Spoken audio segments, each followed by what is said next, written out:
This is Ghost Rider 615, and this is Representative James CLYBURN of South Carolina, who says black reparations are impossible to implement.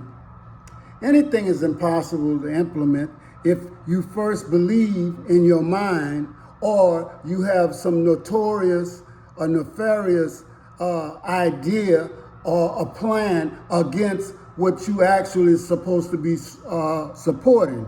And if Representative CLYBURN is gonna leave Congress to go and support Joe Biden in his presidential election, he is no longer one of us. And we need to treat him as such, and we need to understand that we're gonna have several more people like that in Congress, in the House of Representatives, that we are gonna have to distance ourselves from because they are no good to us. They do not want to leave the master's house. They will do anything to stay there and to profit. And he's been in Congress for some time now, and it's a funny thing. How can we not see these things beforehand?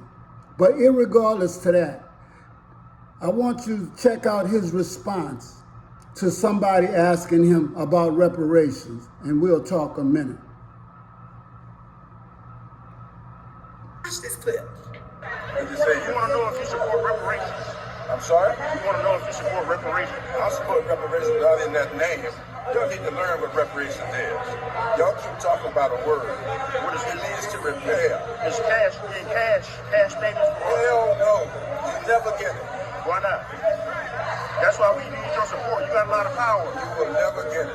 You have a lot of leverage. Let me ask you a question. You get our support. We've been dedicated to you for a very long time. Will you listen? Yes, sir. Yes, sir. Okay. If you are mulatto and you are... I didn't want him to go into some sermon about being a mulatto or not. All I needed to hear was that he was for reparations or not, and he definitely said he is not. Now, I want to actually talk about some things. We're not just talking about our House of Representatives and our congressmen. I would like to know, where does the NAACP stand on reparations? Where are our other leaders that we need in the forefront? You know, because a lot of them have gotten rich, and I believe that they have been paid off, so we can no longer count on them. We used to hear Mr. Sharpton and a whole bunch of other people that used to be out in front saying a lot of things. Black Lives Matter, I don't hear about them. What is their take on reparations?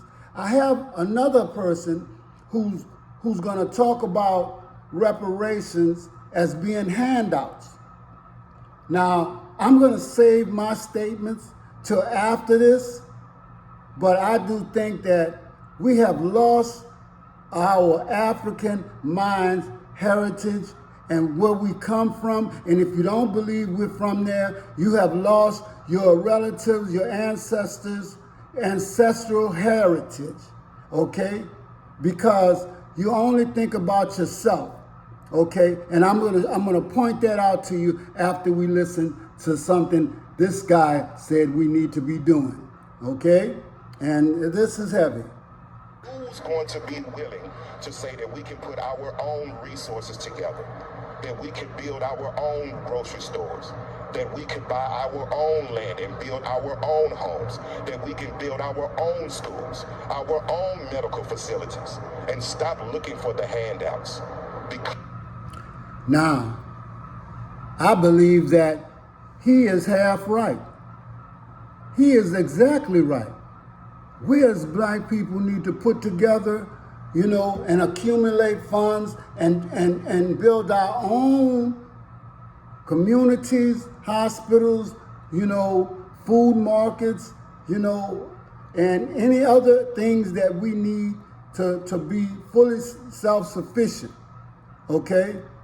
And we can do that even if every family or every person puts $1 a week together, and we hold on to that and let it compound, and we put it somewhere so that we can take that money and start building up our communities. I do truly believe that and feel that that's something that we need to do. But hold on, stop the script. So you telling me I'm getting a handout when my foremothers and my forefathers have perished and were raped and kidnapped and served from sun up, can't see in the morning, to can't see at night, been whipped unmercifully. Men have been buck broke, okay, have been abused. And you mean to tell me that you want us to let somebody get away with that? Let our ancestors down by not even try to fight for the things that they actually endured for us? Is that what you're saying? Is that what any of you saying? Because I'm not willing to do that. My ancestors died for a reason. Their blood, sweat, and tears went into this land in the building up of this nation and other nations all around the world. And if you can't see, and if you don't have the spirit of your ancestors within you to understand what I'm talking about, then we don't have anything in common. I think that both worlds, what he's talking about and what I'm talking about and what other people are talking about, can come together and build a nation. But you know, this division is not cool, okay? One of the things that we have to understand is people died for us to have a better living. The voice that you hear inside you, the peace of God that you got inside you, this is your ancestors speaking to you. It's spiritual, okay? And you don't have to run apart or run away from that. You're supposed to actually listen to that, okay? Stop letting people off the hook. We have to stand for something or fall for anything.